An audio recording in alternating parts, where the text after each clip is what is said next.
Hello guys, welcome to my new YouTube video, and today I would like to show you how to delete your account on Tango app. So let's do it. First of all, open Tango and now tap on your profile image at the top left corner. So we can see a lot of options, but we have to tap on account. And on this page, at the very bottom, we can see the necessary option, delete account. So if you want to delete your account, just tap on it. Here we can enable secure mode, access Tango via passcode and secure your app notifications. The feature can be turned on and disabled at any time. Or we can delete account. So tap on delete account.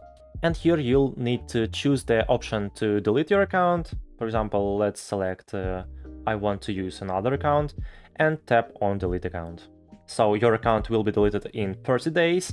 If you log in before, your account will be reactivated automatically. It may take one additional day for Tango to remove all data related to your account. So confirm account deletion, tap on it, and that's all. So that's how you can delete your account on Tango. So I really hope I was able to help you. Don't forget to put your like under this video and leave your comment. Thank you so much. Bye bye.